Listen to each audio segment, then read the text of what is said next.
Hello everyone and welcome to another Brothers War draft. It's been several days since I recorded a video because I've been a little bit sick and my voice just couldn't hold up, so let's hope my voice can hold up this time because I've started to feel a lot better now. So the first pick candidates in these packs are the uncommons, excluding the Ivory Tower, which would require a pretty weird deck to you know, consider playing this because you most often will drop to quite a low amount of cards in hand, even if you play something like a control deck, so it's not easy to gain life from this thing. So Thopter Mechanic and the Allo Enemist are the the single color options. The Evangel of Synthesis is the gold option. I think the Mechanic is going to be better first pick. If I was blue-black, maybe the Evangel could be the better one, but this is leaving more options open. The commons are not. None of these are the premium commons of the set. I like the Animist, but it requires a little bit more work. This is just an excellent 2-drop. You don't have to focus on drawing 2 cards per turn to make this card good. The fact that it dies into a 1-1 flyer for a 2-mana 2-1, it's all you need. This thing can't block but can come back. Requires double black though. In limited, your opponent will not have 4 or more non-basic lands, so it's gonna cost 6, but it's still fine. It will always return as a 4/2. Of course, the ability, the negative ability of not being able to block is a significant drawback for a creature, but let's see what else the pack has to offer. I'm not convinced the mass production is that amazing. The blue cards are not worth considering. This is the wrong green 3-drop, the 3/2 that makes a Power Stone token is a lot better than this one. Elsewhere Flask is an interesting speculative pick. It has multiple synergy options, especially if you're blue, but I think I'll just take the Transmogrant and see if blue-black is going to be, or if I'm going to be anything black, because of course Chapter Mechanic first pick doesn't guarantee that I'm going to be playing blue in the draft if it dries up. Alright, so this is a rather easy pick.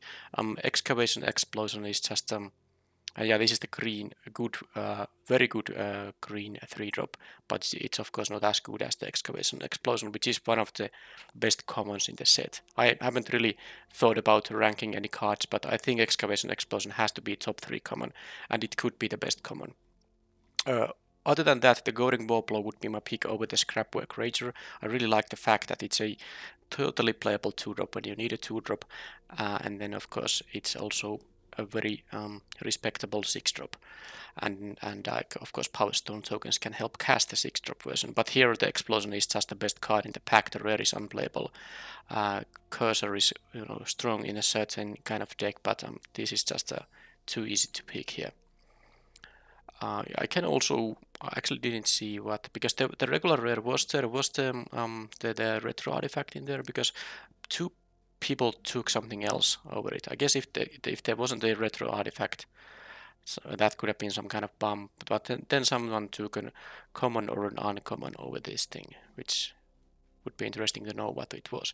Alright, so here I have basically cards from 3 different colors, because this Transmogrant isn't really that great if you are not being able to use the ability on it, which requires double black. There's still no clear indication what's going to be the actual colors for this deck. You could take something like a Springleaf Drum. It's never gonna really fail you. It's decent mana accelerating, also fixes your mana a bit.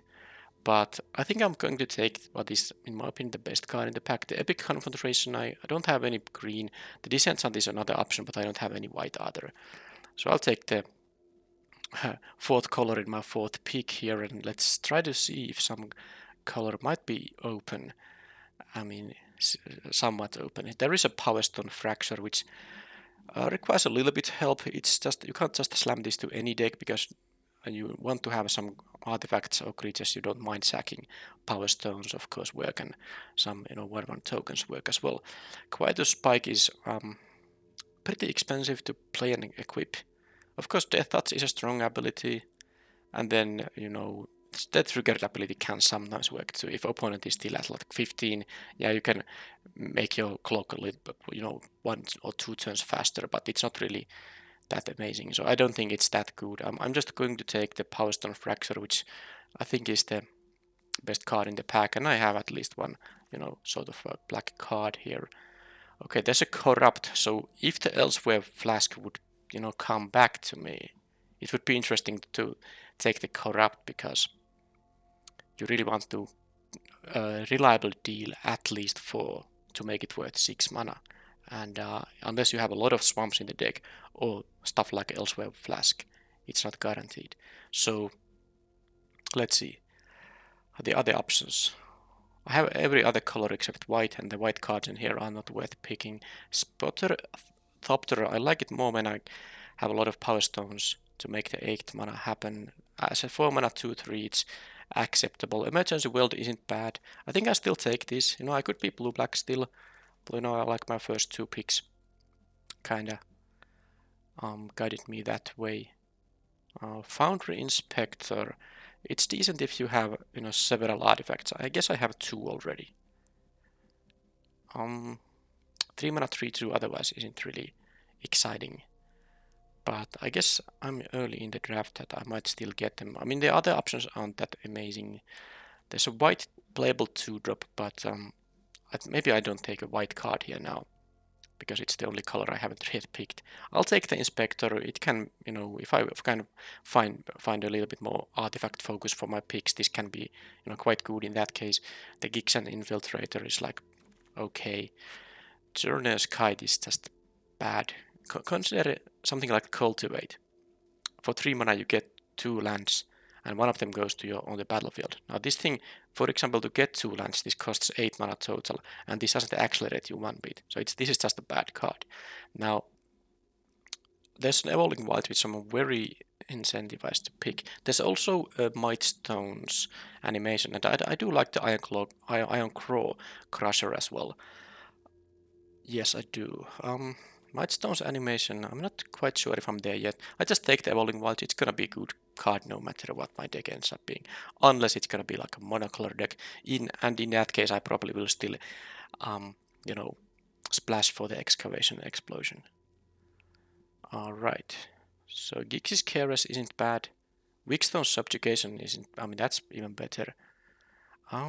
It's gonna be one of those 2. I really like the Power Stone for this effect. I don't like the effect in general, but Power Stone makes this card actually playable. But I should maybe take a removal spell now. Although I have a really good reasons to be. Okay, fine. I still take the removal, but I would play one of those discard spells in this deck. If I'm given the opportunity to pick one from a pack that doesn't really have a clearly stronger option. Here there is an Elsewhere Flask, not much else. I don't really like the 3rd patch amount. I haven't seen this card draw cards even once in this format. And even though this is my 4th recorded draft, I have played more drafts than that. I'm gonna take the Flask because it has, applications. Alright, there's the 20 gems here. I could take the Machine over Matter. A Bounce Spell is, fine. I do like the Supply Drop as well. Actually, 3 mana +2/+2 is not that great, but if you have Power Stones, it's not that, expensive.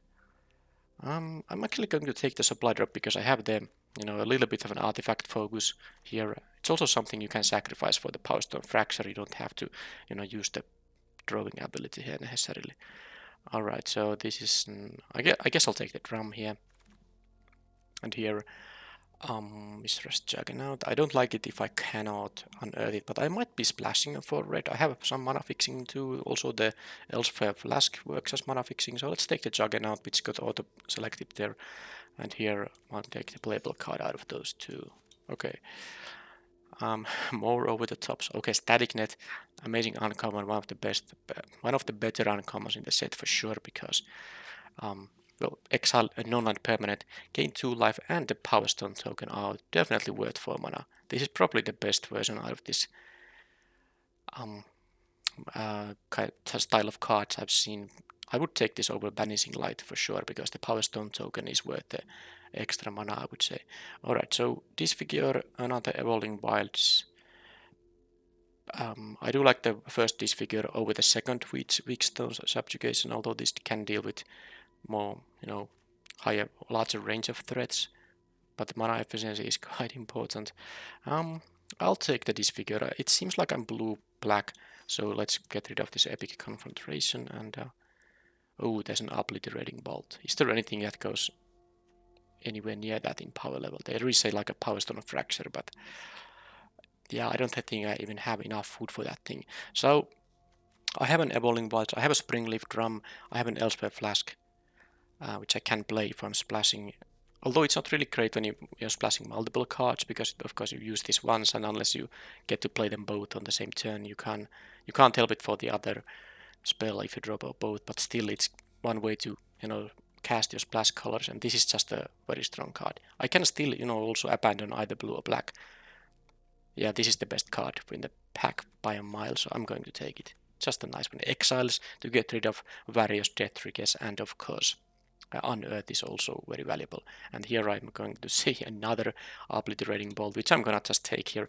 Legends to Ashes, of course, is a good one too, but I don't have any white. So let's say if this was for some reason a blue-black spell, maybe I would take it over the obliterating bolt, but now I'm not gonna do that.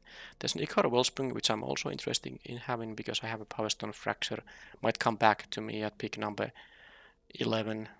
Well, we'll see about that, but I mean, this is the easy pick now, and I'm definitely at least splashing these red cards, or just, playing red as my other main color. I actually got some, playable red cards, although not exciting ones in the very last picks of the first pack. Here the Golden Warpro is decent.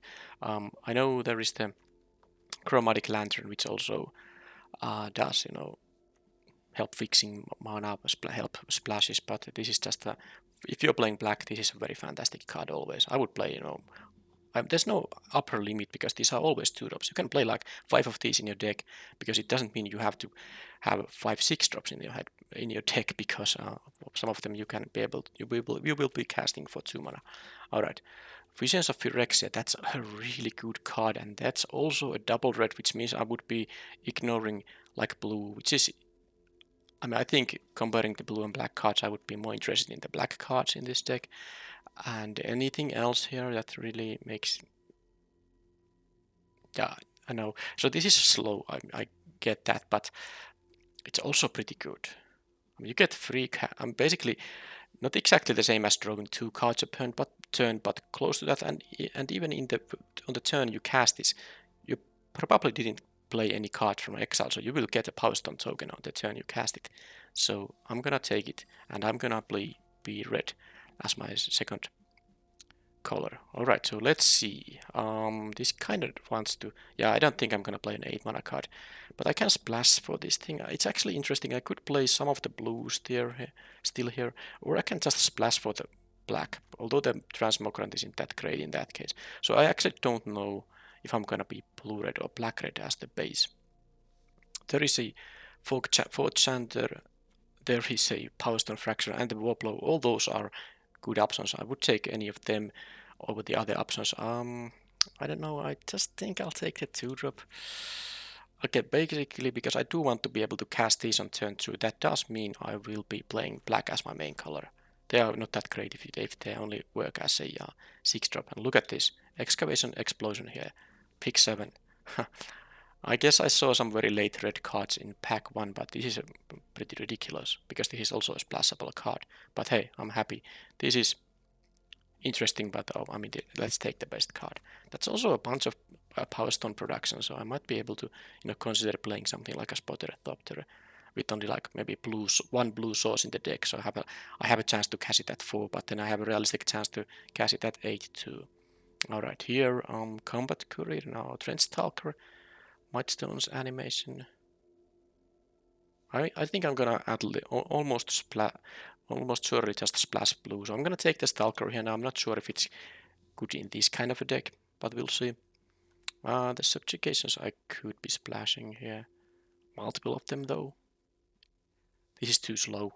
I mean, I guess if you have a lot of Power Stones, it's not necessarily that slow in that case, but maybe...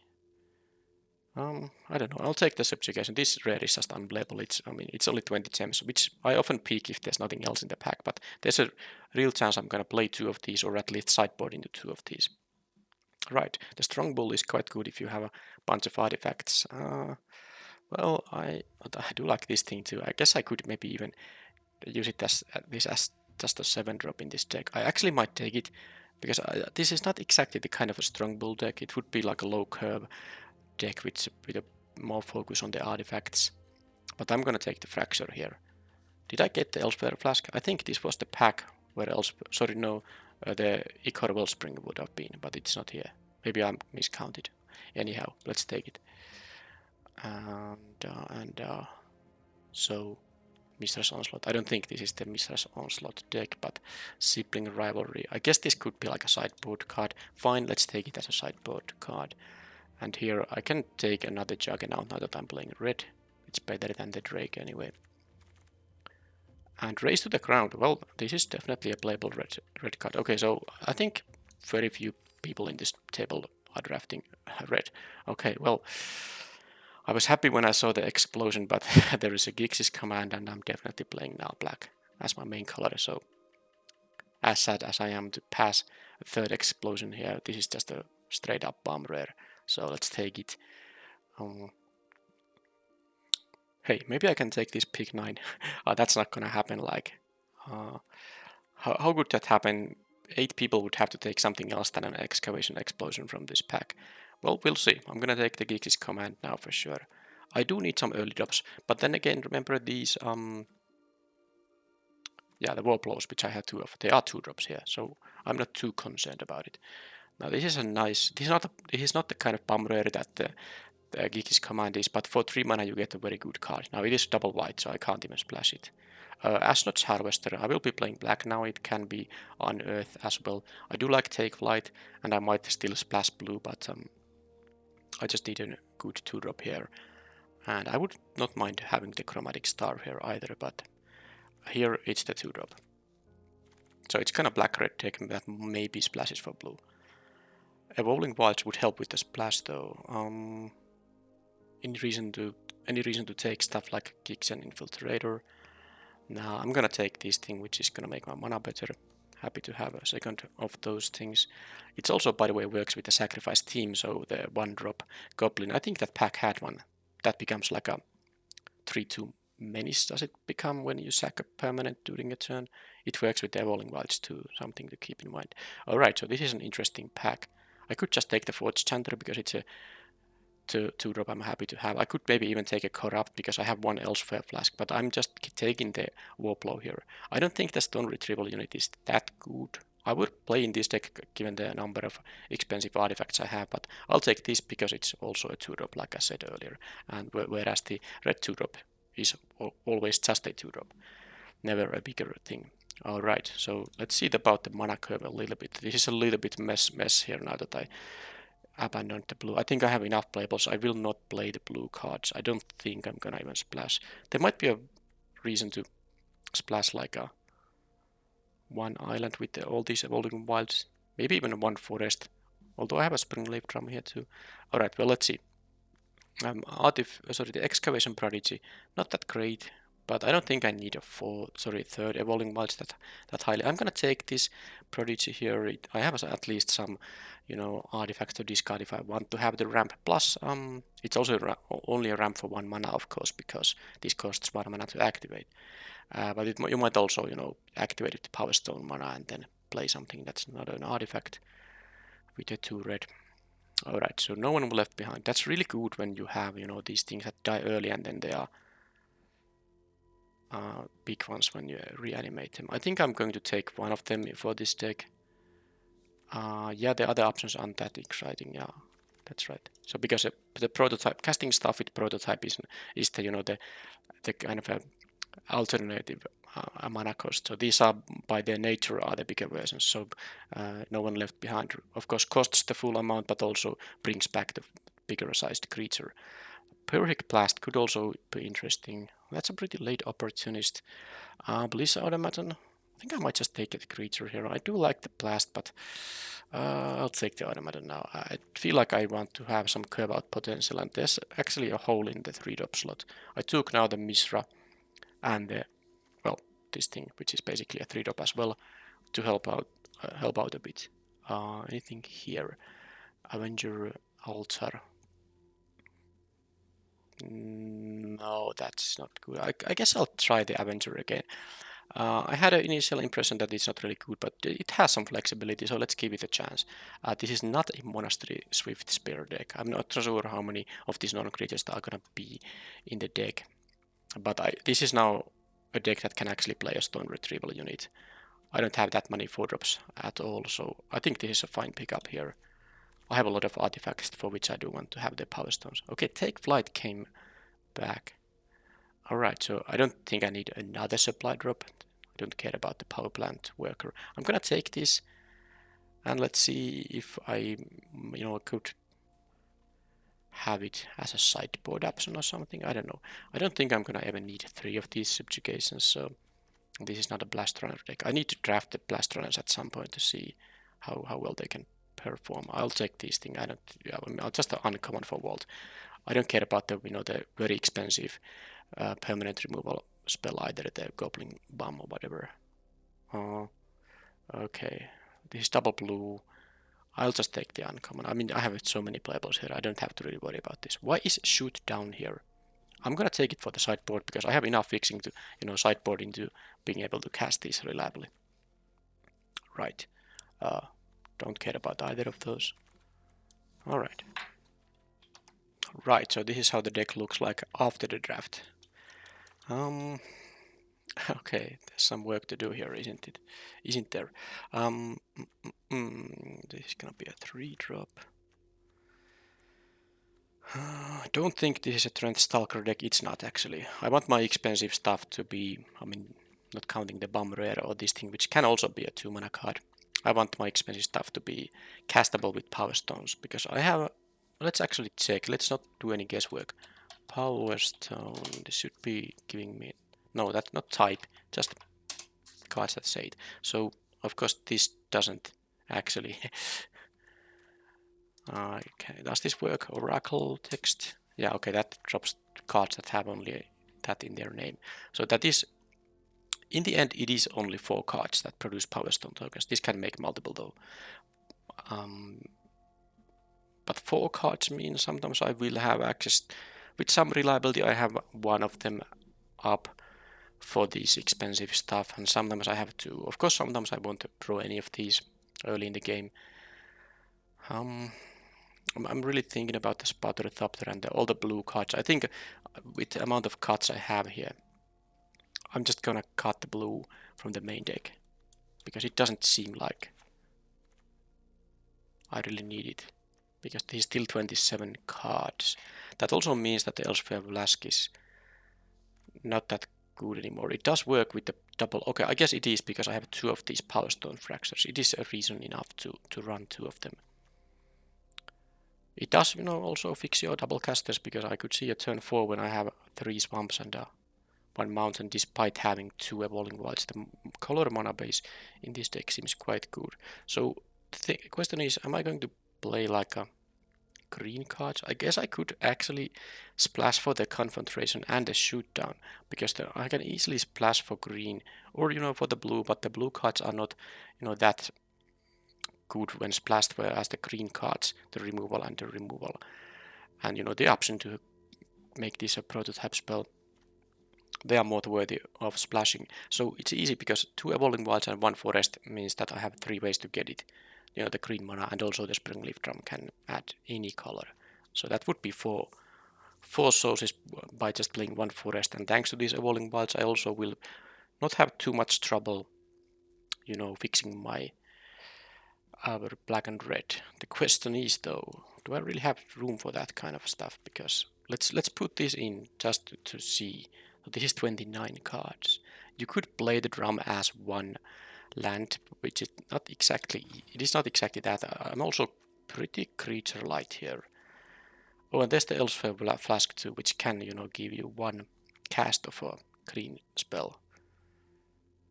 Well, I suppose also more than 1 if you do it on the same turn. At 6 lands I can, have the Confrontation and the Shoot down, for instance. But do I need all this removal? Because I have a double Explosion, double Bolt, and double Fracture. It seems like I don't need another Shoot down and a Confrontation. I'm gonna cut them for now. And I guess if I cut them, there's no reason to really run the drum either. I'll just have a 17 land deck here, and that is when you, because these can be considered 2-drops. That is now 5 creatures I can cast on turn 2, and of course these bolts too, which can be used on turn 2, or the disfigure early game 2. Supply drop, inspector, raise to the ground. I think with the amount of removal I don't need this main deck, because I'm not afraid I won't have good targets for it. Usually I will, but I have enough removal here. I need to cut some stuff, so the raise to the ground is the least flexible removal I have here, because it only targets artifacts. So I'm gonna cut it from the main deck. And then the question is, yeah, I'm gonna play the Boulder Branch Golem still. 7 mana isn't as bad as 8 mana, because this thing costs 8 mana. I have the Inspector 2 to make it cheaper, and of course, if I would play a forest, this is easy. It kind of feels like a waste to play a forest just because of the golem's prototype.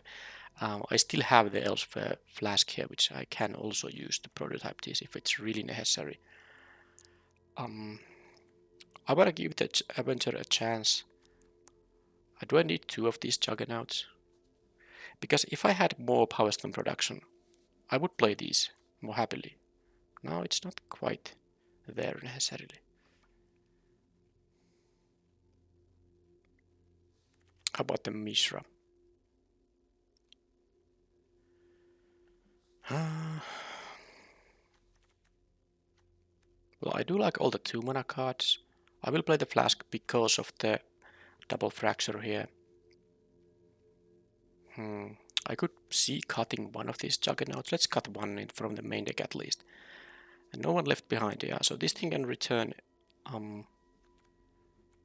Inspector, Mishra, and all the 2-drop creatures except for the Warblow for 2 mana. And it costs 5 mana to return all the other stuff.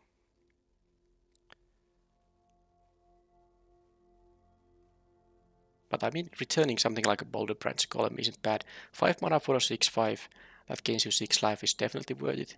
And 5 mana for a 5/4 Death Touch isn't bad either. I think the low amount of creatures in the deck maybe makes me want to play the No One Left Behind. Then the final cut, it could be the Mishra, because I don't like the body on this thing. In an aggressive deck, when the 2/1 haste, can be relevant source of damage, it makes a little bit more sense. And I don't really want to discard artifact cards, because yeah, this can accelerate out some of that stuff that I have here. Definitely it can. For example, play this Mishra on turn 2.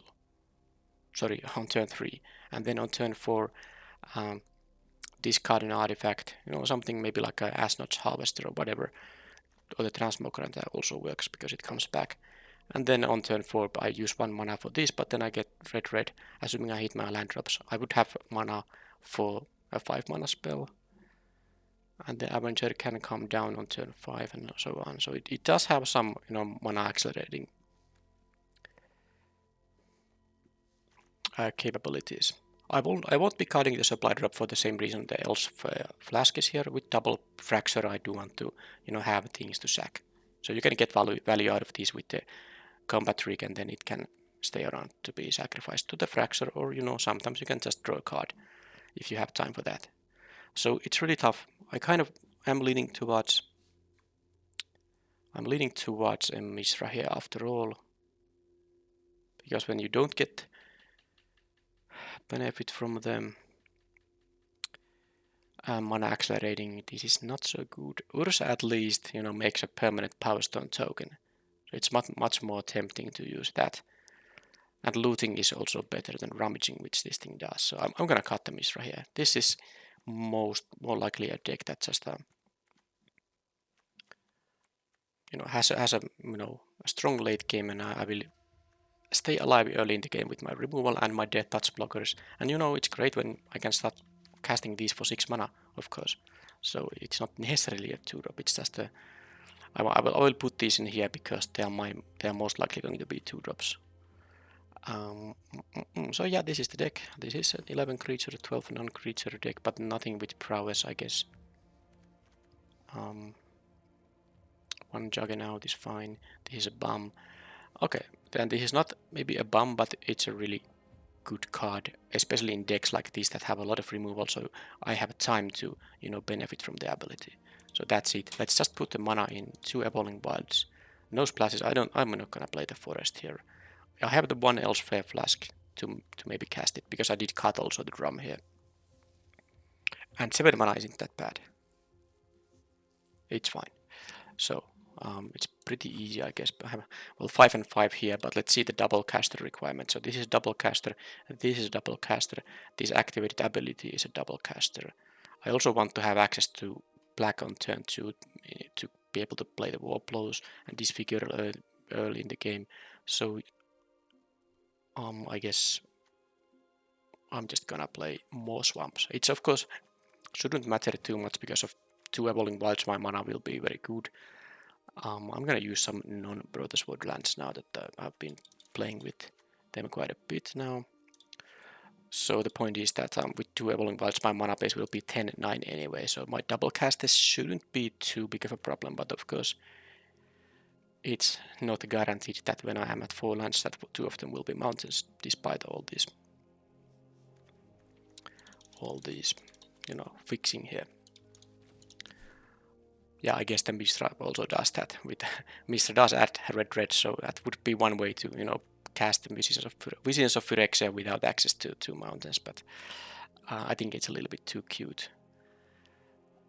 Alright, so this is the deck. This is the main deck. I mean, I have some sideboarding options. I can actually just sideboard some green stuff if the opponent has like a bomb artifacts.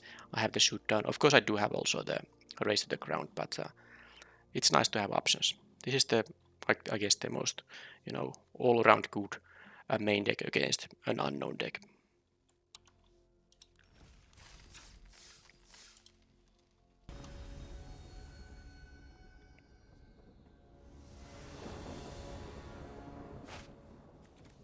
Okay, this is a good hand. Couple of 2-drops. And if I keep drawing lands, I don't have to play this at 2. I have the oh yeah, that's actually true, because I have this 3-1 here, and then I have the Excavation Explosion and the Retrieval Unit. That's basically 2 additional mana sources for all these artifacts. So 1 more land, and then I'm actually perfect target for this thing too. 1 more land, and I'm able to cast, you know, my stuff. This, by the way, this is a mandatory exile. So if you have only, if you are the only one, oh, they have the same kind as I do, this can be troublesome. So I have to, for example, exile this thing, and that's not a problem, because I don't need this in my graveyard. But if I have an unearthed creature in my graveyard and nothing else, and the opponent has nothing, I have to exile it, so that's bad. Anyway, I don't like the fact that they can have the early vision stir, but I guess at least I can play my Juggernaut here, and I can maybe bolt something. If they play like 1 big creature that I can bolt, they take 8 going down to... Okay, there's so much of that. They're gonna unleash shell this thing. Well, I hope I draw a land, because I wanna unearth it, because otherwise No, actually I can. Sorry, that was wrong. I can exile the unleash shell. But I still wanted to have the land for the Warblows. But yeah, this is... If there wasn't an unleash shell here, I would have to get rid of my own Juggernaut. But now I can unearth it, but let's first play a permanent creature. Yeah, let's see what they got now. Powerstone Engineer. Well, this thing doesn't have Trumble, but this Juggernaut does, so they can jump block. Or maybe they just trade with their Harvester. Okay, so now are they gonna use the discard? If not, I have to unearth regardless if I want to attack with the Harvester, which I probably do. Okay, so now I don't have to do that. I can play my Warblow. Okay. I could exile both of these and they go down to 4. Jeez. It's just, I mean, both are, you know, relevant to exile, but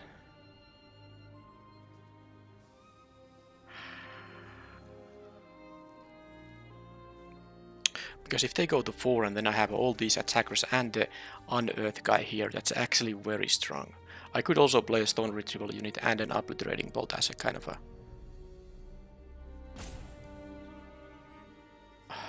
Okay, this is tough now. It's really tempting, but I mean, these can have better targets. I guess I still do it so that okay, I'm gonna do it like this. I will exile this, then they won't get the, you know, they won't get the Power Stone, and now they can't double block the Warp Blow, so they can, you know, trade with the Harvester, but that's fine.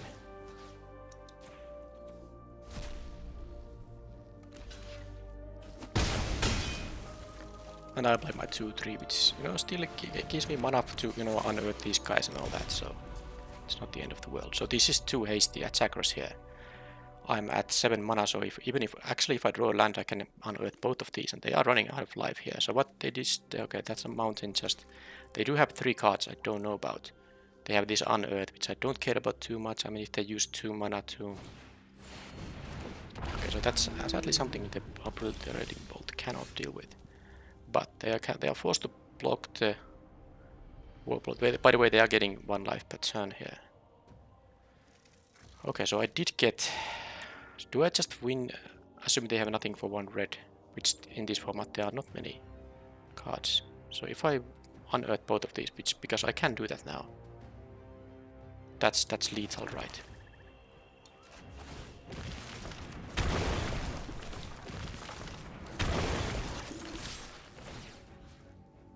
Opponents, they have the mud here. Well, they don't have the mud anymore. So this is more than enough. Yeah. Power of Unearth. Okay, that went well, despite them having the turn 4. I was also on the draw, wasn't I?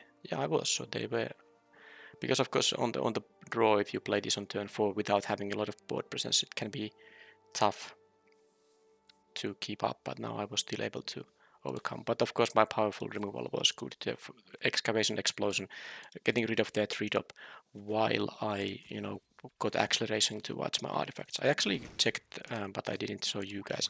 I have 13 artifacts in the deck, so that's a lot of, you know, ways to benefit from my Power Stone tokens, and of course the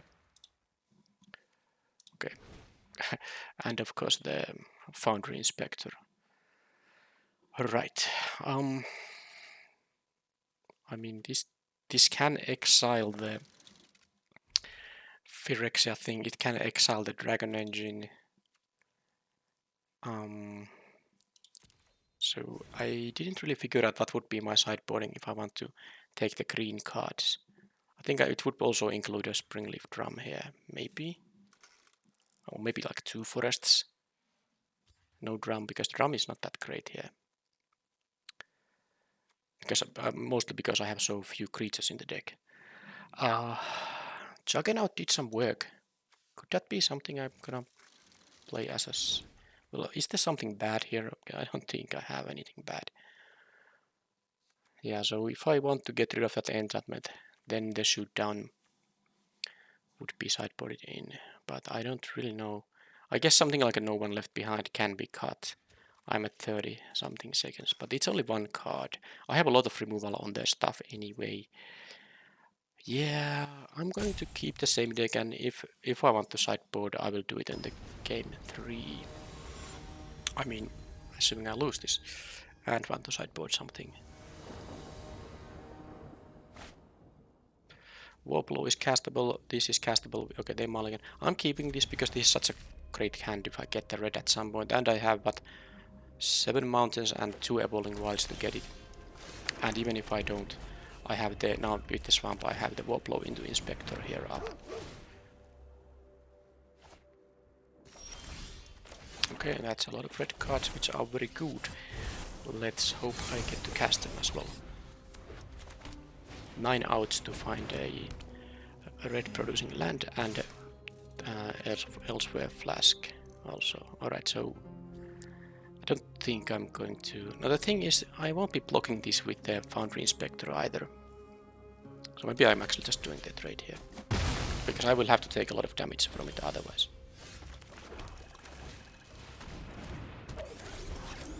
Okay, so I haven't drawn anything than 1 swamp, and then a red spell, and I guess a black spell, which is castable, but no, not anymore.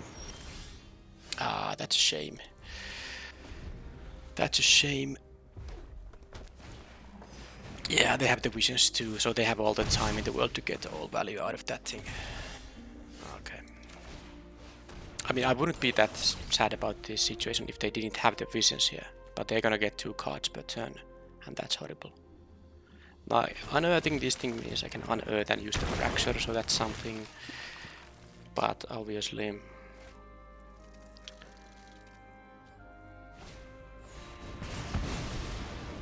this is not gonna be... Yeah, them drawing 2 cards a turn on me struggling to find my lands it's really tough. I don't have even the 4th land for the you know, for the unearth and kill. Although, to be fair, I don't really care about the unearth kill when they don't have really any target for it worth using. I mean, the Power Stone Engineering being the only one there. Yeah, I mean, I think I would have been in the game totally if they had something else as a 4-drop than this thing. Okay, now I need to land. Yeah, the Death Toucher. I mean, let's be honest. I play the Warlord, I block the Elite, assuming they have nothing, and I still go down to 6 here. And then what can I do against all this? Nothing. So, that was that. I don't really see a reason to... Or maybe they don't draw this in all 3 games, or maybe they have multiple of these, but I really don't want to mess my mana, because as you can see, even with 9 ways to get the red mana, I didn't get there with multiple draws. I drew like how many cards in there? At least 6 maybe. So if I play something like a shoot down, I think I would need 2 forests and the evolving wilds to make it relevant. Yeah, I'm just... Anything else here? Is something particularly bad? I don't think that anything is bad. I just need to, you know, draw a normal mix of lands and non-lands. Let's hope there are not 2 non-games per match, because in best of 3 you can lose 1 game to such stuff, but losing 2 would be horrible. Now, similar kind of hand, but I'm not gonna mulligan this because I have, you know, actually 3 castables here. I just need 1 red source. I mean, 9 of them in the deck. It's not that hard. Is it? I'm gonna hate it if I don't draw anything. Jeez. At least they're having a slow start, but I mean, I'm giving them time if I don't draw my... Please not. I mean, this wasn't a mulligan. Based on the starting hand, it had too many castables. This definitely wasn't a mulligan, so... Well, they get 1 life per turn. I mean, if I get an obliterating bolt and I can remove their drops, I can still finish them off. But this is going to be pretty darn harsh. Let's just raise to the ground. Well, that is slow mana. At least they don't have now the enchantment, their grinding value. So, I mean, this is going to... It's gonna trade with one of these guys. I'm not going to wait and exile. They get their Power Stone there. And because I'm not really interested in arbitrating bolting a 2-1 on the next turn. I wanna play my drops here. Let's just use this right away.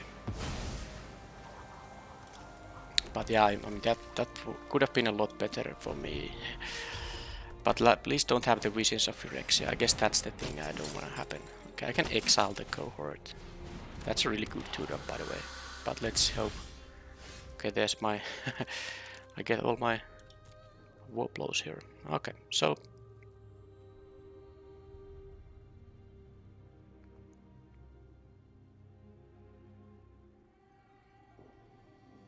Yeah, let's play the Inspector. That gives me the option to double spell on the next turn if they don't remove it.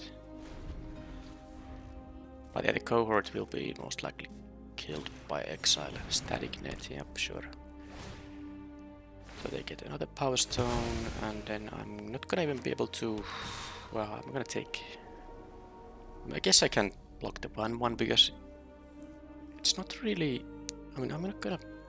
I have more Warplows to block anything. That's nasty. I can't block this, it has menace, and I'm planning to exile this guy, so... You know what? Let's trade with the 1. Come on, land. That has to also go, but I can't kill it now. because they have 2 mana.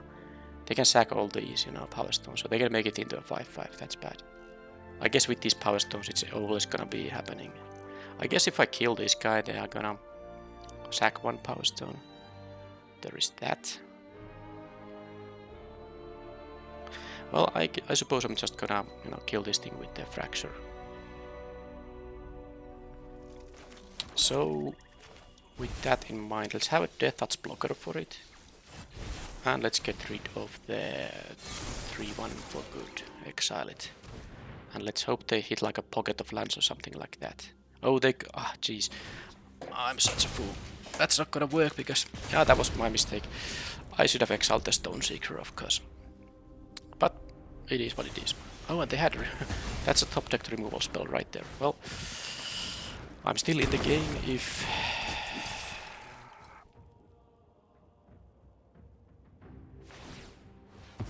They're actually gonna go for the damage now, which gives me... Well, I'm gonna go to such a low life total here though. I mean, this was best of 3 match where in 2 games my, you know, I'm gonna say very reliable mana base didn't work. That's all actually lethal. I didn't even do the math, but yeah, this is actually 2 per artifact because, you know, because of the ping and the +1/+1. But this was a...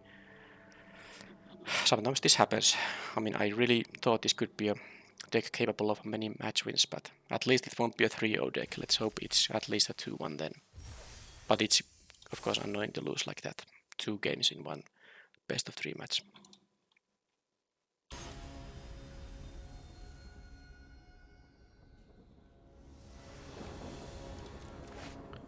Okay, well, this is at least giving me the lands and spells too. Although my mana curve is pretty good. I'm just gonna get the mountain right away. Don't have to fool around with the stops or anything. I doubt this has any effect on the opponent's first turn play. So if I have a good target for this thing, I'll just get a turn 4 Juggernaut. But we'll see. That's a target I'm willing to get rid of. Because this thing you can pause and read if you don't know what it does. It's gonna grant some value. I don't wanna take that risk. Oh, plus I get to exile it too, just in case they have ways to bring it back. But more importantly, I have the Juggernaut coming out. Well, that's a... Well, I mean, I'm actually... No, +2/+2 isn't enough for that. It's still gonna be trading, sadly. So let's just play this thing. But I mean, this is in limited mostly at 3/4. Maybe they get some life from the lands heading a graveyard, but I really hope they don't have the land that combines with this thing, because of course the backside is just an enormous threat. Obstinate Battle. Alright, well that's... Maybe I get value... Okay, well... Supply drop will be good here, of course. I don't think they're gonna double block. If they are, then I'll just trade with the bailout, right?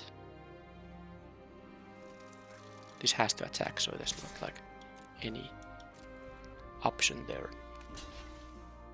Yes, that's what I wanted to happen. So this way I can make the Juggernaut survive. So for some reason they chose to block with the 4/4, not the 3/4 reach. And on black-red, it's not like a black-red deck will have a lot of flyers. I'm thinking I'm gonna wait with the fracture. I have of course a power stone I'm going to sack. I'm definitely gonna draw a card with the supply drop because I don't need any more mana production here. I can cast almost everything in the deck now. I have the 7 drops, but I mean, if I draw a 7 drop, I'm pretty sure with these 6 lands I'm eventually gonna be able to cast them, even if I sacrifice the power stone. Okay, they might be mono green. Alloy enemies doesn't have it. It has to be a non-creature artifact. So they have nothing like that so far. Oh, does it? Okay, so they're gonna raise me. Interesting. So when this thing, when Audacity is put into a graveyard, draw a card. Sure. Well, I'm gonna first draw a card myself, because why not? Nothing else to do with this. I mean, of course, Flood after having a couple of games where I didn't draw lands, but that's how it goes.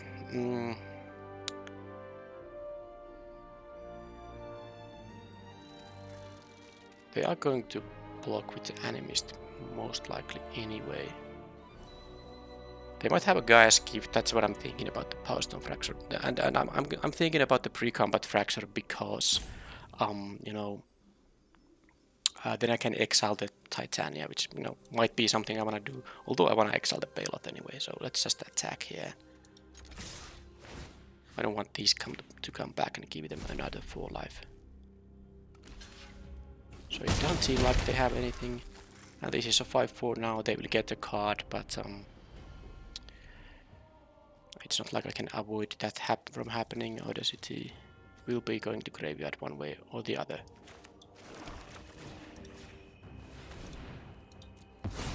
Okay, well, I don't need even the 8 land and I still drew it, so let's see.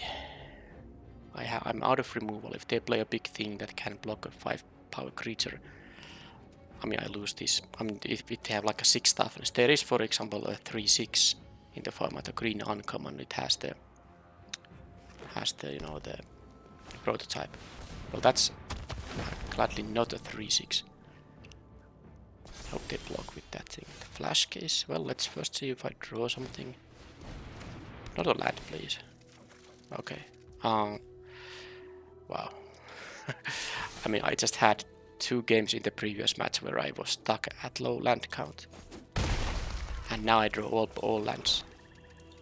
1, 2, 5, that's 9 lands and 7 spells.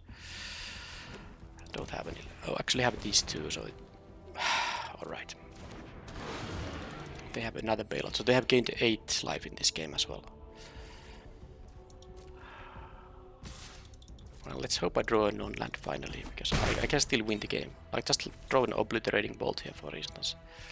Come on, I have 2 of them. Yeah, the 4 life gain in this with this bailout is really good. And I'm gonna die very soon myself if I mean they can take and they will take the 5 here for sure. So I'm gonna go down to 1. And then I hope to that becomes indestructible. I'm gonna go down. Well, I have to jump block now. Wow. Wow. Well, I mean I did draw a few lands here. I don't have a lethal attack because this is 11 and I have to jump block, so wow. I don't think there's anything else I can have happen anymore. Well, that's a nice balance to the mana screw games. So that's now 4th game played in the event. 3 of them were mana issue games, alright. I don't like to whine, but I mean, it's kind of harsh because in the best of 3 draft, the only good result is 3-0. And if you lose games like that, I mean, in a short amount of games, it really just makes it unable for you to be able to get to the good result. Let's just, I think the Mistras Juggernaut is good in this matchup. It can also block on the turn I get to cast it. It can attack through their guys. The Unearth makes me get more attacks in. Something that is bad here is, I don't think there is anything bad. Actually, no one left behind. This might be the time I'm not gonna play that. I'll just play the Juggernaut instead. Yeah, this is fine.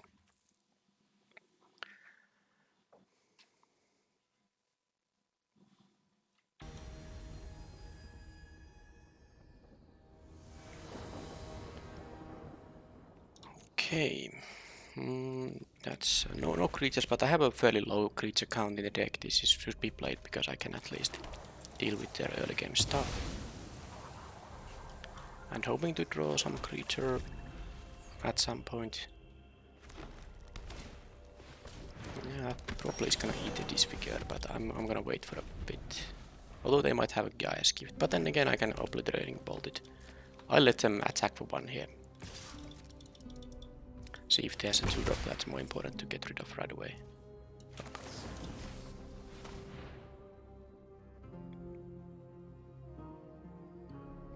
I wouldn't mind trading with the gift here. Okay. So I didn't see a lot of power stones from there. Doesn't mean they don't have them. I'm probably going to... Yeah, the problem is if I draw something that costs like 3 or 4 on the next turn, I can't then use the bolt. But they have like 2 obstinate payloads. I mean, I have to use this on something that is bigger than 2. So I just hope that the ability won't become relevant anytime soon. Okay, they are stuck at... Oh, I have that thing in my deck. So currently it doesn't actually do much. I could have played this just to draw a card from it, but I want the value out of it. So this actually doesn't do anything currently, really. It doesn't really draw me cards if I don't have creature cards in my graveyard. Okay, it's time to draw a good creature, isn't it? Oh man.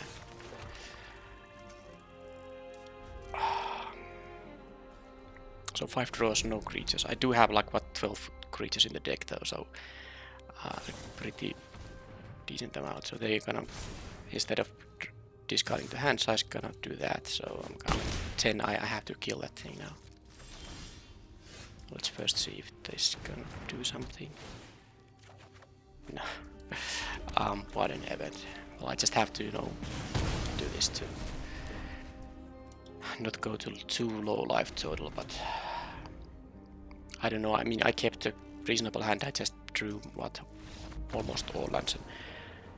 The opponent, I mean, maybe they expected me to play some 7 mana bomb. They just didn't want to discard the hand size, but if they knew that I had no place here. Of course, if I draw one big thing, they are in big trouble, of course.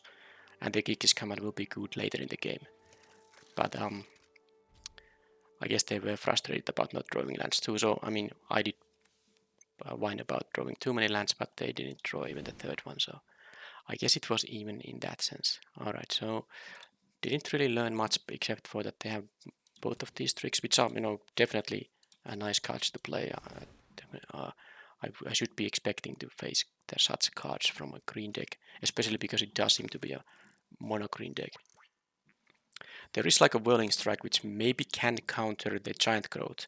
Of course it doesn't really counter the Gaia's Gift because that also gives Indestructible, so this can be a nice counter to a Giant Growth. But like I said, I have so few creatures. This is 12 creatures only, so I don't want to play more than the 1 trick here. And I mean, it shouldn't be really that impossible to have a balanced drawing in terms of lands and creatures and non-creatures. 12 creatures, 17 lands. Yeah, I mean, and now I get to Honesty Mulligan. They did too, so that is fair. And this is a fine hand. This is a fine hand. I can get rid of the swamp for now. I think I might wanna thin my deck with the Evolving Wilds, although I do have the Golem, but this gives me the option to choose which double caster I wanna enable, because I have both double red and double black. So I won't be playing the Evolving Wilds yet. I have to play it on the next turn just to make sure I have the Foundry Inspector on turn 3. Okay, that's a nice target for a Disfigure. And well, although this is a 5-drop, yeah, if and they are green, okay, fine. I'm not sure if I should get a, because I have 1 double, but my double black spells are more expensive than double red. My double red is actually 4 mana spell. The double black is the Palm Rare, the Gigis command is a 5 mana, and the other double black effect in the deck is of course the come on. The activated ability for the 3/1 2-drop. Lancewood Armor. Okay, so I need my Power Stone Fracture to punish them. They don't have mana for Gaia's Gift here, but I'm gonna quickly die here if... Okay, I'm happy about the land, because I can now play the Mistras Juggernaut here. And I don't want a double block here. Oh, I have the Warplow. Am I a fool? Yes, I'm a fool. But I think I still wanted to do this. Okay, so double blocking allows them to kill both of them. This is such a nice discount for my store. So I'm gonna actually take here 5 more. I forgot I have the death touch here. But if they have a Gaia's Gift which also gives trample, that can be quite awkward.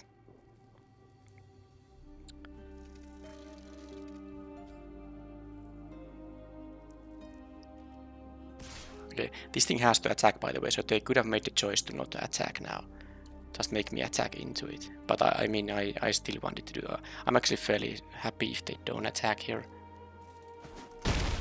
So all I hope that they don't have a Gaia's Gift, that they have a Giant Growth instead. Okay, that is fine. They can confront with that guy. Now they have a trick up, so okay, no, it was maybe just this two rope.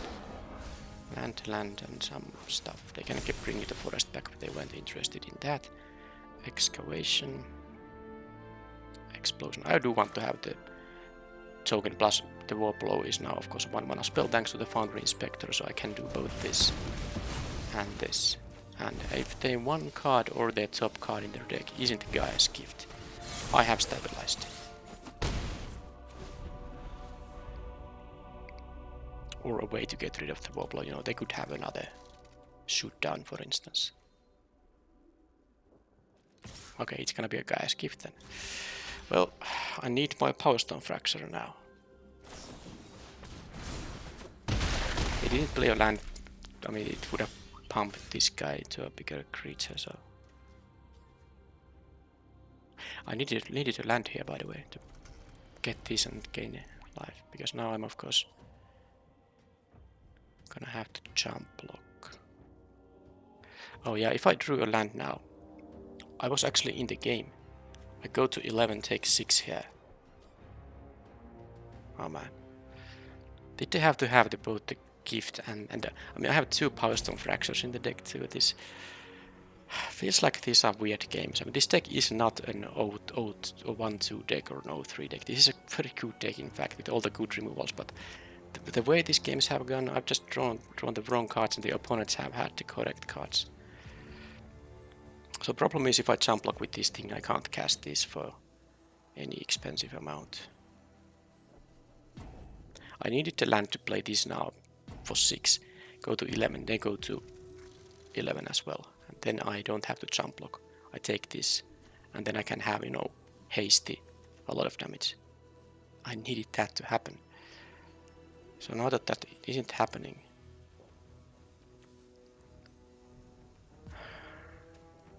if I attack, I have to jump block now anyway. So I mean, the only thing I can do is play this, and then am I going to attack with the Foundry Inspector and jump block with the Blitz Ornament? That has to be the only thing there is. This does nothing here. I guess I can draw my other bolt if they don't have a 5th forest, because this would become a 7-9 like now. Okay, they gain life too, so I still with a untapped land can... well, this can jump block. Sadly, I just... Well, I mean, let's see how this goes. I mean, if they draw just lands... and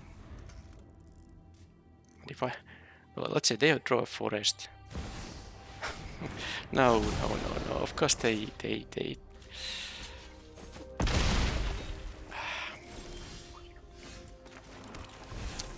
So I can still kill it, I mean, unless they now draw a forest. Don't say they now draw a forest, because I can double block it.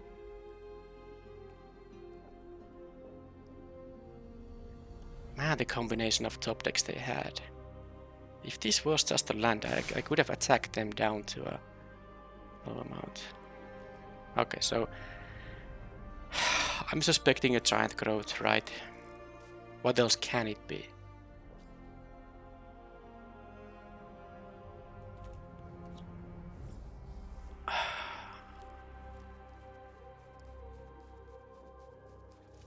Because of course the ideal is here to just take 10 damage and then, you know, win with or maybe not win, but at least deal a bunch of damage, kill the Titania here.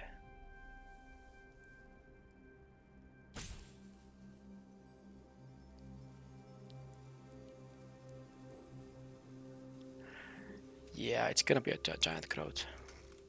Can't double block the clear cutter. I mean, did they just top deck the actual very good card there?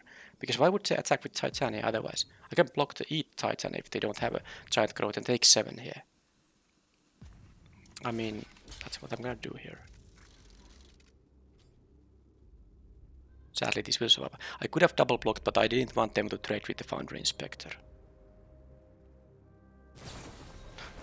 Guys, gift. Well, that doesn't actually kill my guy, so that's... Wow. That allows me to win now. Didn't they not see that? Well, I'm very happy about this. What the heck? They didn't have to risk me doing that block. What did they think I'm gonna do? I mean, they could have just attacked with the 7-9. Leave the Titania here. Which I would have tried to maybe obliterating bolt and then they have the gift and I would be tilted. Well, I mean, I won a game which, I mean, I could have, you know, I could have just won this game if I drew the Power Stone Fracture, one of the two earlier. But anyway, I'm happy I won this match in the end. Okay, let's have a normal match 3 here, shall we?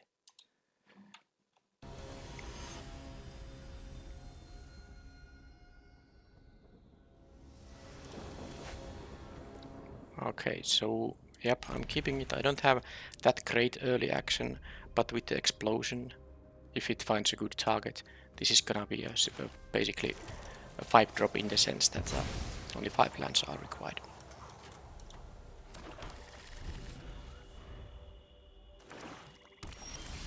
Alright, even a 2-drop. Disfigure. Okay, well this is fine. I can still have some value from the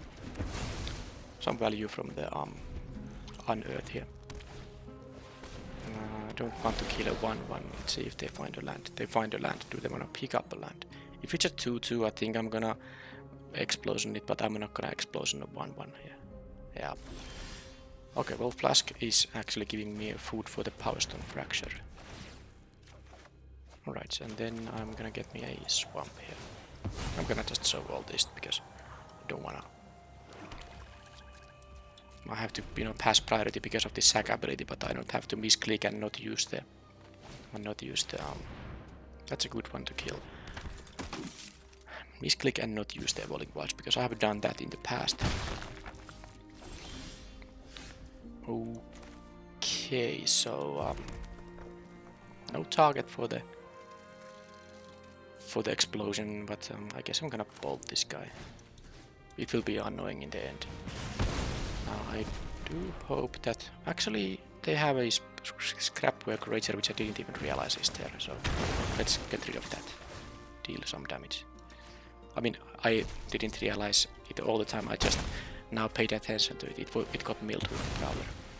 So that was definitely a good unearth. A good turn, I used all my mana even. Puppeteer, oh, I would have wanted to exile that thing. They don't have a creature there though, okay. Because this thing, of course, returns a creature that is mana value 3 or less. But Flatty, they don't have anything. So I can just explode, make that thing explode, right?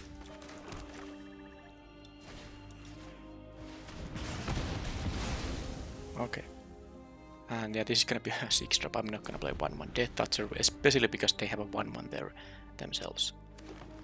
So, okay, it seems good. They get that thing back, but they still don't have any other creature in the graveyard, so I might, with the Fracture, get rid of it before it becomes a problem. Okay, that's not gonna grow anytime soon. Okay, that brings me back some of the good stuff. Do I want to have the 5-5 that... Yeah, I guess the 5-5 is a little bit better here. Of course it has. I can then change it. Give it abilities. For example, 4-4 flying. But it might also eat removal now, because I haven't really presented them with any targets. And they are playing black. This could get exiled even. Puppeteer, okay. And if they attack with the Prowler, I'm not gonna block because I don't want them to have a creature on the graveyard. Okay, so I have only 6 mana. If I drew a land, I could have attacked 4 in the air and just play the wall blow. But I believe now is time to get rid of the flash. Let's see if this is gonna work. Okay, no Gaia's gift from this opponent. So that's 1, 1, and 2. I can attack for 5 here. No reason to use mana for any abilities here. I don't care if they jump block. And then I can play the Inspector.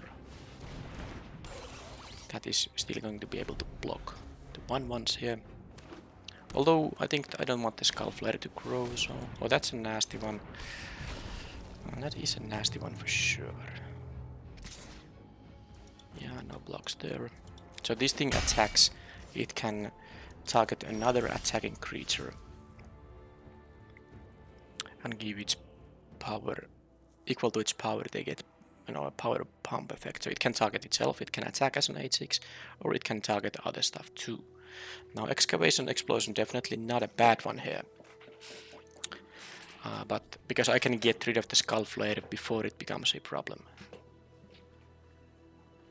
Now I'm thinking about maybe just flying with this guy, because if I attack, because this can get Death Touch, of course.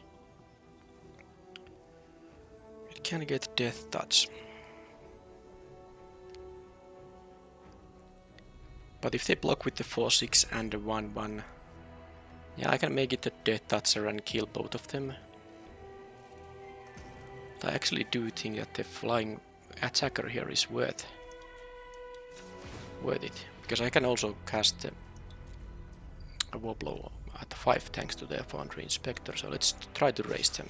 I think I can raise them, because now, of course, if they attack with the Crusher, I can just trade with it. If I want to, someone else is gonna get +4, +0, but I'm at 15 here, and they are at low life total. Confrontation in there. Okay, so I guess I can block with my Foundry Inspector then, unless they have... Oh, so this thing can only now gain 1 life, but it will be a problem if once they untap. Don't think they should attack with the Crusher now, because it can be eaten by the Inspector. Well, not eaten, but trading with the Inspector is fine. They have this thing, so they win the long game. They shouldn't really try to deal any damage here, I'm sure of that.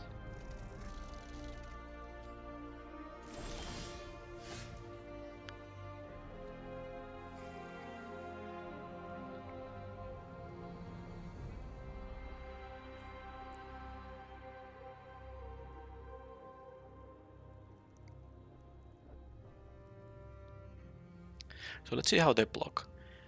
I can still kill the Skull Flare. I would rather use the No One Left Behind on the Avenger to get my flyer back, but they can start tapping it. It is expensive, of course, but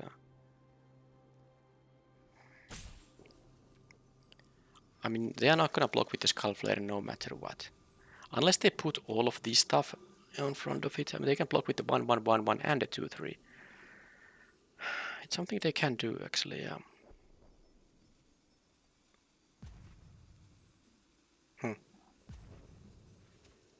I mean, it's sad that they can tap my stuff. I think I still just have to bring this guy back now. And does it get haste, by the way? Oh, I didn't remember to check. Yes, it does. Yes, it does. That is relevant, so because I can give it haste and flying, or haste and death. I'm gonna give it haste regardless now, and then yeah, it would be only a 3/3 death touch, though. It's more important to just give it flying. They at least have to use a lot of mana to tap it down. And this is any target, of course, don't forget about that. That's why I'm also not that interested in using on the Skull Flare necessarily. Because if they don't tap this, well, they will tap it down now. They will surely tap it down now.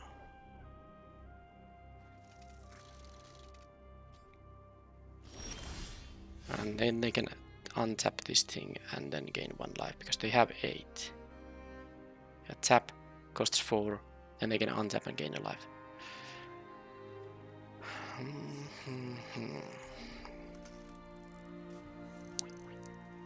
So do I want to explosion pre-combat? I guess I'll see what they do.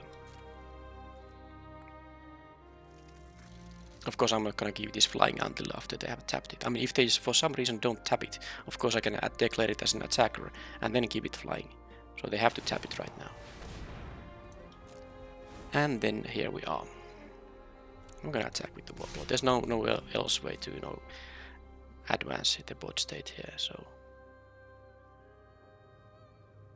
yeah, them getting the 1 life per turn is going to be annoying. They can block with like that, and then I have to hope that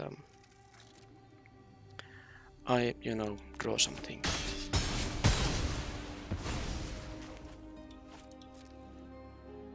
I need to draw something here. Of course, like a Power Stone Fracture works.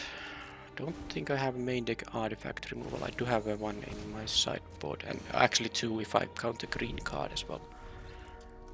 This might be the kind of game where Staff of Domination just actually dominates, because that's what it does, of course. They don't want to attack. Well, they would have to...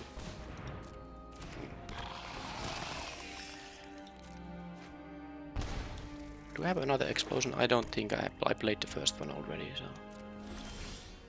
Okay, well that is a way to actually push through here. So there's not any point in killing the Rager, because they can, they will tap the Avenger and all that. So let's make them use the stuff.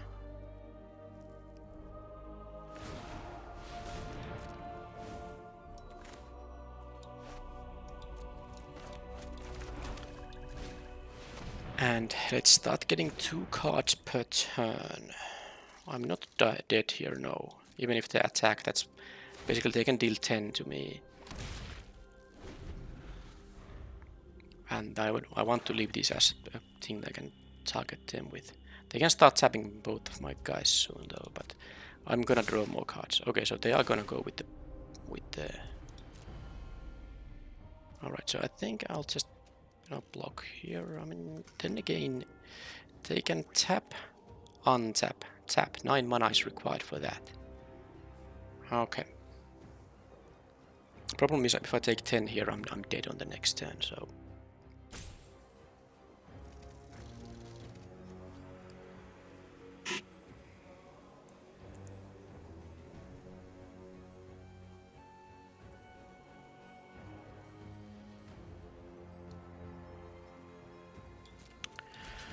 Okay, whatever. It's gonna cut very close. I need to be somewhat lucky here now. Draw 2 relevant spells. That is a relevant thing. That's not so much. Well, let's make them...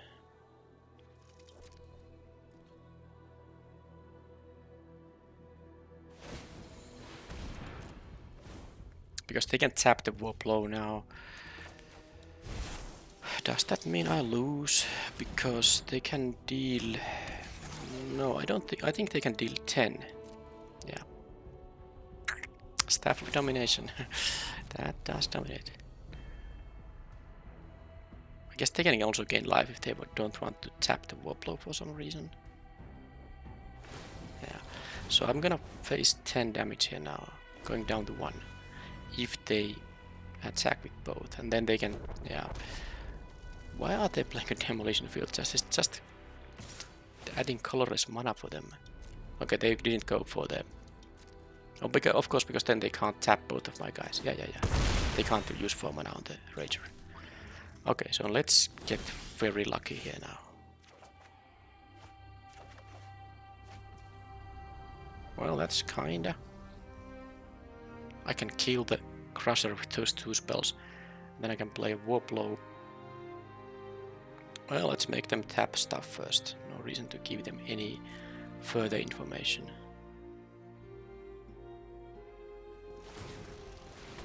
I have 10 mana, which is not enough for everything. I actually would need 11 to have all of this. happen.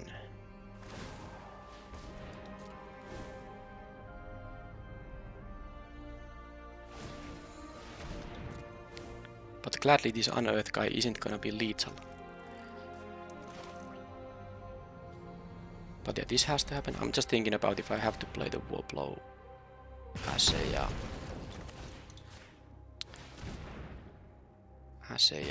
because I'm 1 mana short playing it as a 5/4. So let's see. It's gonna be so much better at the 5 as a 5/4 though. They can deal, you know, 2 damage to me, but that's not gonna be enough. So, and it's not like I'm gonna block this thing with the 1/1 Death Toucher. And the 1/1 isn't really. There's no point. Yeah, I'm 1 short here. At least with 3 Power Stone tokens, it's fairly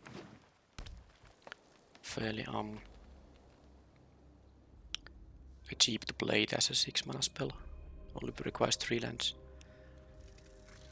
Okay, they have flooded a bit, but I mean it's not so bad when you have a Staff of Domination out. But of course I'm drawing 2 cards per turn without any mana usage. Okay, that kills a creature. So I guess I'm gonna get another Power Stone because I won't be playing a card from exile this turn.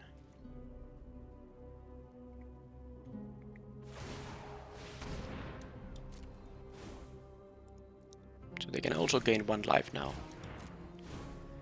Okay.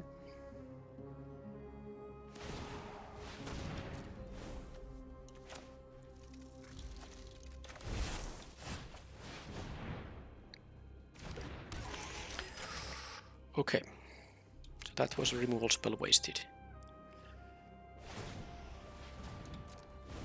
Yeah, I don't think I necessarily can beat the staff here. But even with the Visions of Phyrexia, because I'm at 3. If I was at a higher life total, yeah, but now they have a hasty guy already. They only need to wait to deal some damage, like a pump spell, because they can tap this thing, unearth this thing, and they have mana for a pump spell. That's... oh, it is a problem now, of course. Although they can only tap one of my guys. So I guess they have to trade. I wish I had the Power Stone Fracture now. Okay, this figure might be, you know, okay. Let's play the land. It's a bit better than the Power Stone anyway. Alright, so I don't see them being able to... yeah, no, they have to block a guy, and then I can, of course, make it their guy smaller, so my guys will survive. And they will take 5 here now. It's gonna get close.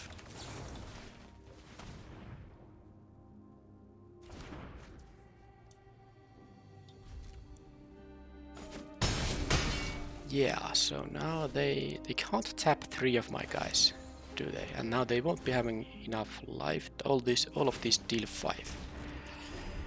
So let's see if they draw their pump spell. Okay, so the only out they have is to unearth that guy and hope they draw a pump spell,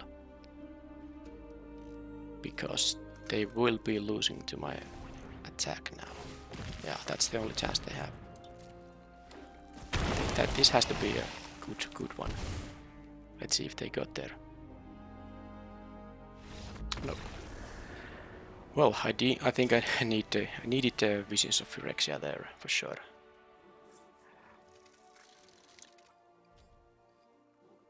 Okay, so I saw, of course, more than 1 artifact there. Well, not that many, but obviously this thing is also a very good target for my artifact removal. There are no flyers in there, so I'm not going to sideboard in the green stuff, but I will be sideboarding in Race to the Ground. That thing... wonder... I mean, this is an enchant artifact or creature actually. Yeah, you could shut down the staff to... no, you can't shut it down. It can be untapped for fairly cheap, in fact. Yeah, forget about that. I'm thinking about if the take flight is something that would be interesting, because they definitely black-green won't have a lot of blockers against the flyers, but I really don't want to mess my mana I think I'll just cut a card here. How good is the disfigure against their deck? Because I didn't really see... 3 toughness, 3 toughness.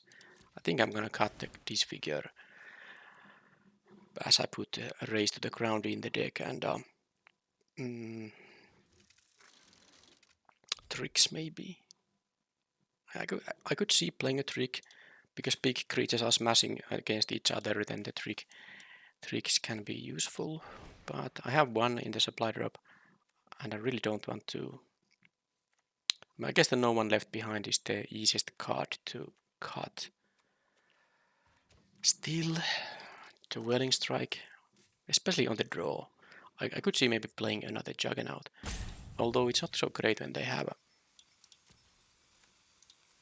4/6, for instance. Okay, let's leave it like this, and maybe I can cast the Gigis command once in the event. I did draw it in one game, but it had actually no function there, and opponent considered there anyway, being stuck at 2 lands, so it wasn't really relevant what it was. But okay, well, it is in here, and I have a keepable hand. Wow, is this even reality?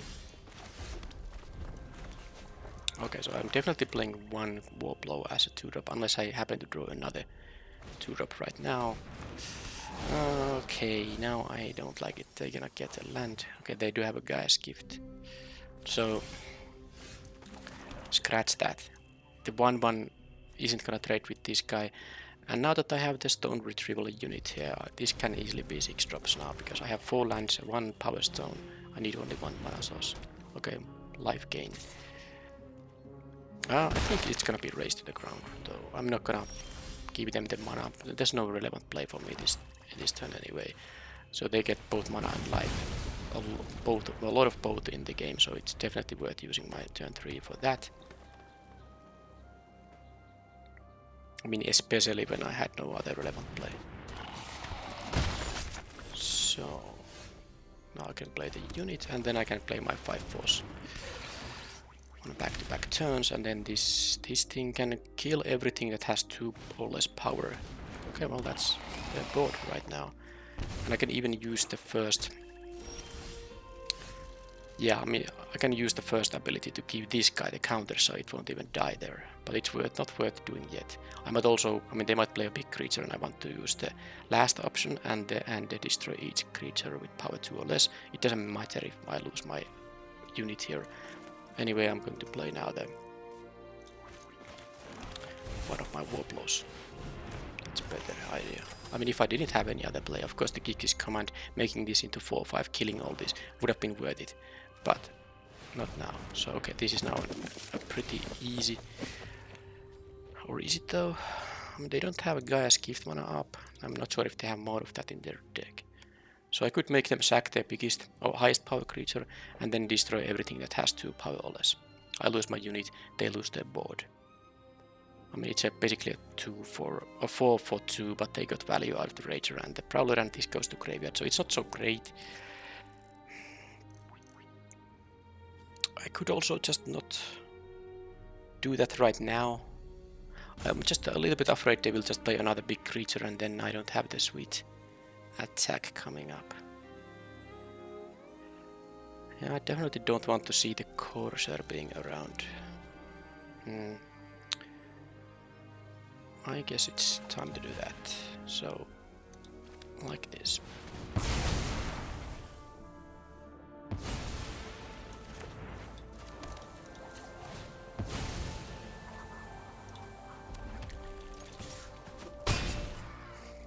Well, I go to cast my Gigis command. Let's see if that does any good.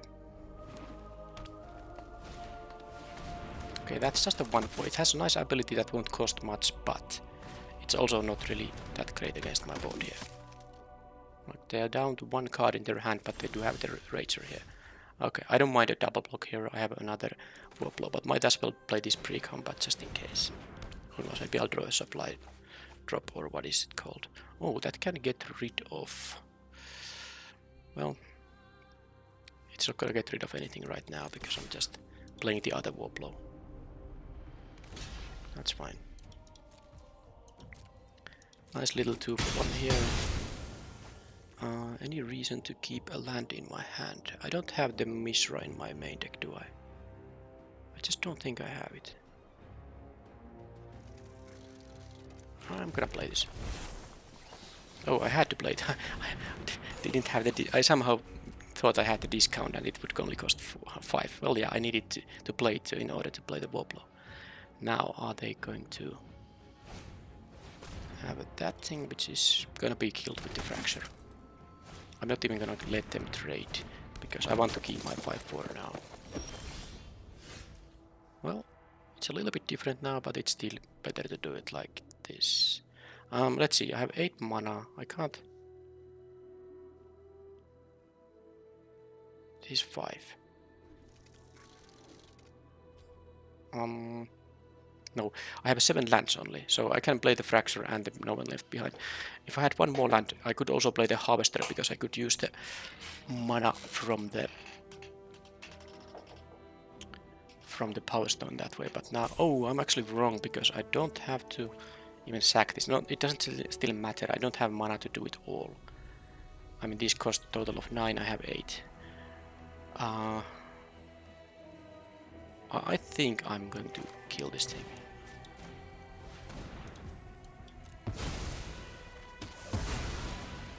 Without letting them trade. And then I'll bring back the other one and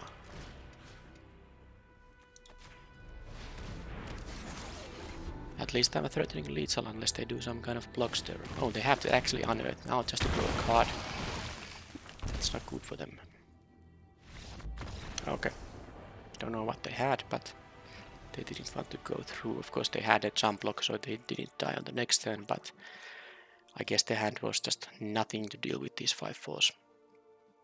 Okay, well, in the end, a frustrating first 2 matches. I won the second match for some reason in the end. I mean, it was really tough. Opponent, I guess, made a slight mistake. They didn't have to risk with the kind of attack they made and allowed me to win. But because it was an on-board win, they saw the unearthed creature in my graveyard there, which of course they saw that they are gonna die if I block in a certain way, which I did. Anyhow, 2-1 after the troublesome mana issues. I have to be happy about the result, but I'm not happy about not giving a decent chance to win the match 1, because 3-0 is what you try to aim at in these events. And when you have like a double obliterating bolt, double excavation, explosion, and pretty nice, you know, theme for this kind of a, well, not too many Power Stone creating cards, but I still most of the time was able to, you know, cast my expensive stuff, not counting the games where I had an actual mana drought. But I think this was a pretty good deck, and nothing much else to say, I guess. The Avenger is maybe a little bit better than I initially thought, because I didn't use anything else than Flying and Haste here, but Death Touch is quite nice. It trades with anything. Vigilance even can be relevant in some cases as well. So maybe I will continue playing it mostly, of course, in decks that have some Power Stone generating, because I don't think that 5-5 is worth the 6 mana. But when you can cast this with the help of Power Stones, it is a card maybe worth including in your deck. Right, well, this is it for this video, and my voice held up, so I suppose I can return to video uploads once every 2 days. So hopefully I will see you in a couple of days. Thank you for watching, and I will say bye-bye after we have seen this nice reward. Bye-bye.